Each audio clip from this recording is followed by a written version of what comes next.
అది ఇంప్లిమెంట్ చేస్తున్నామన్నారు కానీ ఏ హాస్పిటల్ అని చెప్పలేదు, ఎంతమందికి అయిందనేది చెప్పలేదు. ఎంప్లాయ్మెంట్ హెల్త్ స్కీమ్ గురించి 11 లక్షల మంది కాంట్రిబ్యూషన్ ఇస్తామని చెప్పినా గత ప్రభుత్వం 10 సంవత్సరాలు కాలయాపన చేసింది, మళ్ళీ ఇప్పుడు కూడా కాలయాపన అవుతుంది. కాబట్టి ఎంప్లాయీస్ కి ఖచ్చితంగా ఈహెచ్ఎస్ మీద కాంట్రిబ్యూషన్ తీసుకొని ఈహెచ్ఎస్ ని ఇంప్లిమెంట్ చేయాలనేది సభ ద్వారా మీ ద్వారా సభకు ఇక్కడ ఉన్న ప్రభుత్వానికి నేను తెలుపుకుంటున్నాను. అట్లాగే ట్రాన్స్పోర్ట్ కు చూస్తే కూడా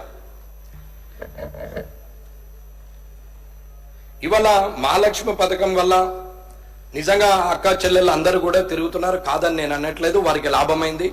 అక్క లేని వారు ఈ ఇంటి నుంచి అవ్వగారింటికి అత్తగారింటికి చుట్టాలింటికి లేదా ఇంకొక దగ్గరికి వెళ్లే అవకాశం ఉందని మంత్రులు చెప్తుంటే నేను కూడా విన్నా, నిజమే, కాదని నేను అనట్లేదు. ఇవాళ బస్సులన్నీ నిండు కలగా మా అక్క చెల్లెలు మహాలక్ష్ములు తిరుగుతుంటే బాగానే ఉంది. కానీ ఏదైతే అవసరమో అంతవరకే ఇవ్వాలనేది, అంటే సభాపరంగా ప్రజలకే నేను విన్నవించుకుంటున్నది ఏంటి అని అంటే, ఉదయం 5 గంటల నుంచో 6 గంటల నుంచో ఉదయం మళ్ళీ 10-11 వరకు ఫ్రీ బస్ అనేది యూటిలైజ్ గా ఉంటది. కారణం ఏంటంటే పల్లెల్లో ఉన్నవారు కైకిల్కి వేరే ఊరు పోవాలన్నా, లేకపోతే హౌస్ మేట్ గా పనిచేయడానికి పట్నంకు రావాలన్నా, ప్రయాణం చేయాలన్నా కానీ 5 నుంచి 10 మధ్యలోనే ప్రయాణం చేస్తారు. ఆ ప్రయాణంలో వారు రావడం వల్ల లాభం ఉంటది.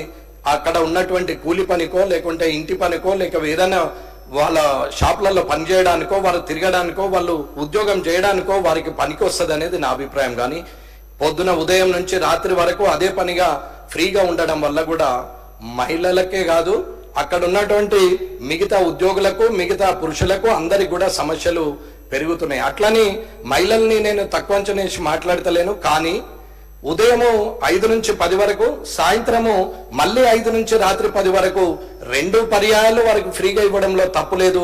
అది నిజమైన వాళ్లకు, అవసరం ఉన్న వాళ్లకు, నిజంగానే మిస్యూజ్ చేయని వాళ్లకు, కష్టజీవులకు, చెమట వచ్చిన వాళ్లకు ఉపయోగపడుతుంది అనేది నా అభిప్రాయం. కాబట్టి ట్రాన్స్పోర్ట్ మంత్రి గారు కొంచెం ఆలోచించి, ముఖ్యమంత్రి గారు కూడా ఈ విషయంలో ఒక నిర్ణయం తీసుకుంటే ఆర్టీసీకి భారం తప్పుతుంది, అట్లాగే నిజమైన లబ్ధిదారులకి లాభం కలుగుతుంది, అలాగే మిగతా ప్రయాణికులకు కూడా సౌలభ్యం దొరుకుతుంది అనేది నా అభిప్రాయం.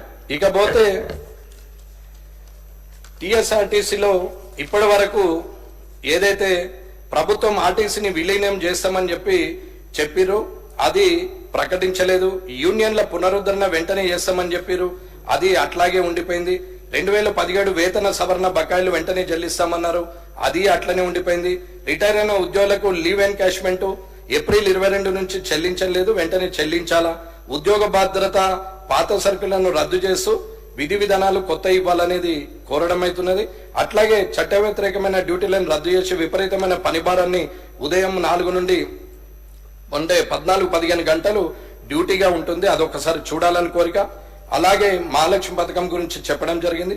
ఆర్టీసీ పద్దును దాదాపు 600 కోట్ల బకాయిలున్నాయి, అవి కూడా అవి ప్రభుత్వం చెల్లించాలని కోరుకుంటూ, అలాగే ఉద్యోగులను 1 టైం సెటిల్మెంట్ కింద ఉద్యోగంకు తీసుకుంటాం. గతంలో హామీ ఇచ్చిన విధంగా ఉద్యోగాలు కోల్పోయిన ఉద్యోగులను ప్రభుత్వము రాకముందు ప్రకటించినటువంటి ఈ ఆర్టీసీ విషయంలో ఒకసారి మీకు చెప్పడం జరిగింది.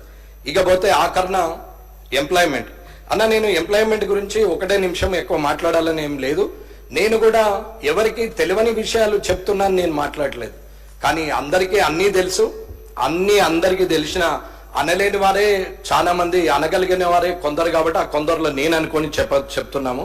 ఎక్కడో దగ్గర ఒక మాట బయటకు వస్తేనే దాన్ని మూమెంట్ జరుగుతుంది, ఎవరో ఒకరు ఒక అడుగు ముందుకేస్తేనే సమస్యకు పరిష్కారం అవుతుందని నమ్మే వ్యక్తిగా మాట్లాడుతున్నాం. అన్న, ఎంప్లాయ్మెంట్ ఇప్పటి వరకు 50,000 ఉద్యోగాలు ఇచ్చినామని మనం చెప్తున్నాం, సంతోషం. ఇయ్యలేదని నేను అనట్లేదు, మీరు ఇస్తున్నారు, నేను కూడా పేపర్లో చూస్తున్నాను, కనిపిస్తున్నది. కానీ ఏదైతే రిటైర్డ్ అయినటువంటి ఎంప్లాయీస్ ను కంటిన్యూ చేస్తా పోతుంటే, సీఎంఓ నుంచి మొదలు పెడితే అసెంబ్లీ వరకు రిటైర్డ్ అయినటువంటి ఎంప్లాయీస్ ని కంటిన్యూ చేస్తా పోతుంటే ప్రమోషన్లు రాని వాళ్ళ గుండె బాధ ఎంత ఉంటుందో ఒకసారి ఆలోచించాలని చెప్తున్నాం. సీఎంఓలో కూడా పేర్లు చెప్పాల్సిన అవసరం లేదు. సీఎంఓలో కానీ ఉప ముఖ్యమంత్రి గారి దగ్గర కానీ మంత్రుల పేషీల నుంచి మొదలు పెడితే ఇవాళ irrigation, Panchayati Raj, medical health, R&B ప్రతి దగ్గర కూడా ఎక్కడైతే రిటైర్డ్ ఎంప్లాయీస్ నే కంటిన్యూ చేస్తూ 10 సంవత్సరాలు, 6 సంవత్సరాలు, 8, 14 సంవత్సరాలు కూడా లాస్ట్ కు శిల్పారామంలో కూడా 16 సంవత్సరాలుగా ఒకే వ్యక్తులను కంటిన్యూ చేస్తూ పోతున్నారు. దీనివల్ల ప్రమోషన్ రావాల్సిన వాళ్ళు ప్రమోషన్ రాదు. ఒక్కరు రిటైర్ అయితే 5-6 ప్రమోషన్లు వస్తాయి. ఒక్కరు రిటైర్ అయితే అదే జీతంలో 4 కొత్త ఎంప్లాయ్మెంట్ అయ్యే పరిస్థితి వస్తుంది. కొత్త రిక్రూట్మెంట్స్ అవుతాయి అనేది నేను ప్రగాఢంగా నమ్ముతున్నాను. నాకు ఎవరు వ్యతిరేకం కాదు, నేను ఎవరి పేరు తీసుకోవట్లేదు. అక్కడ మొదలు పెడితే ఇక్కడ మనం ఉన్నటువంటి అసెంబ్లీలో కూడా 16 మంది రిటైర్ అయిన వాళ్ళు ఇంకా కంటిన్యూ అవుతూనే ఉన్నారు. కొత్త వాళ్ళ దగ్గర తెలివి లేదనా, పాత వాళ్ళతోనే సభ నడుస్తుందనా, పాత వాళ్ళతోనే